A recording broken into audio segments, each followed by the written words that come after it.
चारों ओर बोल बम के जयकारे सुनाई दे रहे थे। एक तरफ शिवालय भक्तों से लबालब भरे थे तो दूसरी ओर सावन की रिमझिम फुहारों ने मौसम में शीतलता भर दी थी।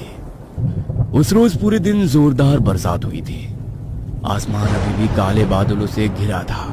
चूंकि ऐसे मौसम में धान रोपने का सबसे उपयुक्त समय होता है, ऐसा सोचकर नवल सांझ के 4 बजे जब बरसात धीमी पड़ी तो खेतों की ओर निकल गया। इस बखत कहाँ जा रहे हो? थोड़ी देर में अंधेरा घिर आएगा। अब छोड़ो भी, कल देखेंगे। अरे मैं लालटन लिए जा रहा हूँ। 4-5 घंटे धान रोपूंगा, उसके बाद वहीं खटिया लगाकर सो जाऊंगा। अरे पूस की कुटिया में कहाँ बरसात में रात बिताएंगे आप? छोड़िए ना।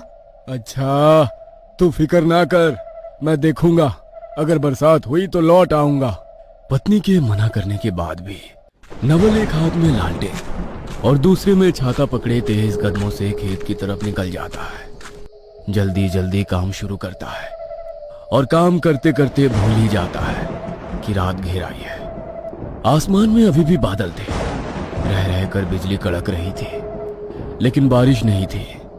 थकान मिटाने को नवल अपनी खटिया कुटिया के बाहर डालकर थोड़ी देर सुस्ताने लगता है। जब तक थकान उतरती है उसे एहसास होता है कि रात काफी हो गई है।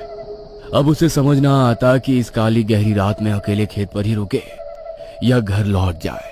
अभी नवल सोच ही रहा था कि तभी उसे लालटेन की मध्यम सी रोशनी में पास के खेत में किसी की आकृति दिखाई देती है। लो, मैं तो ऐसे ही घबरा रहा हूँ। हरिया काका भी लगता है आज खेत पर ही रुके हैं। पास के खेत में अंधेरे में किसी की आकृति देखकर नवल को बड़ी हिम्मत मिल गई थी। उसने साथ लाई हुई रोटियां निकाली और प्याज के साथ खाकर चुपचाप चारपाई पर लेट गया। नवल आंख बंद करके चारपाई पर लेटा ही था कि अचानक उसे लगा जैसे काका ने उसे पुकारा हो। नवल आंख खोलकर लालटेन से इधर उधर देखता है, लेकिन उसे कोई दिखाई नहीं देता। अपना वहम समझकर वो एक बार फिर आंख बंद करके वहीं लेट जाता है।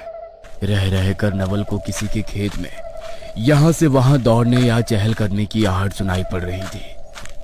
वह दिन भर की थकान से चूर था।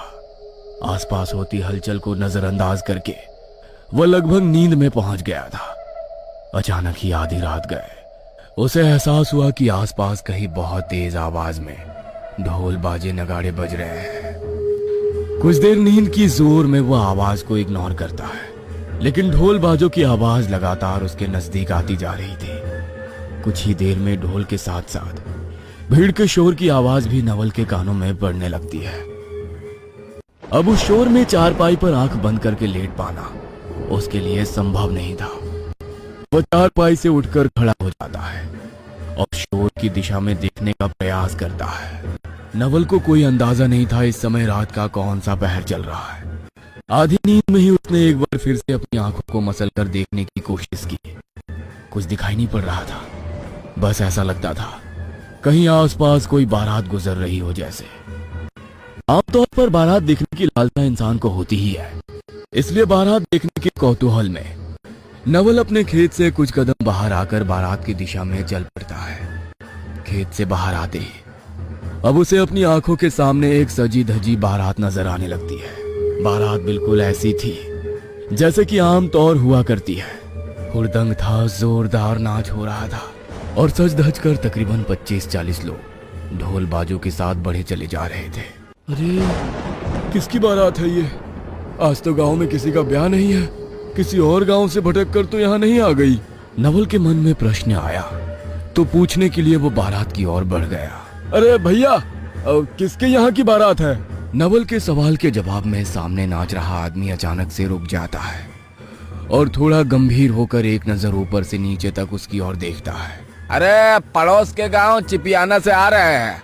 मंगेश की बारात है, रमेश की लड़की के साथ। अब आ गए हो तो चलो भैया, साथ में तुम भी झूम लो।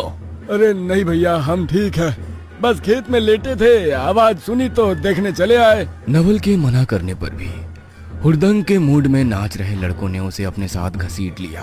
अरे हम तो कहते हैं साथ ही चलो, जोरदार दावत मिलेगी। बहुत बढ़िया इंतजाम किया है बारात के लिए। अरे याद रखोगे, ऐसा ब्याह दूसरा देखने को ना मिलेगा। हाँ चलो। बारातियों के जिद करने पर नवल भी उनके साथ हो लेता है। चारों ओर गहरा अंधेरा था। उसी अंधेरे में कड़कड़ाती बिजली की चमक में उसने देखा बारात के सबसे आगे एक लड़का घोड़ी पर चढ़ा बैठा है। घोड़ी पर सवार युवक का चेहरा नवल को नजर नहीं आ रहा था। बेगानी शादी में बिन बुलाए उन अनजान लोगों के कहने पर पता नहीं क्यों नवल जाने को भी तैयार हो गया था। बाराती नवल को भी ढोल की थाप पर जमकर नचा रहे थे। बाकी बारातियों की तरह गेंदे के फूलों की एक माला भी उन्होंने नवल के गले में डाली और बारात आगे बढ़ निकली। बारात आगे बढ़ती ही जा रही थी। नाचते नाचते नवल बेसुध हो गया था, लेकिन जाने क्यों अभी भी नाचता ही जा रहा था। पता नहीं कितने घंटों तक वो बारात के साथ नाचता रहा। गांव कितनी दूर छूट गया इसका भी उसे कोई अंदाजा नहीं था। अचानक ही एक जगह जाकर बारात ठहर गई। एक बड़ा सा पेड़ था जिसके नीचे एक लड़की बैठी हुई थी जिसे औरतें सजा रही थी। भाई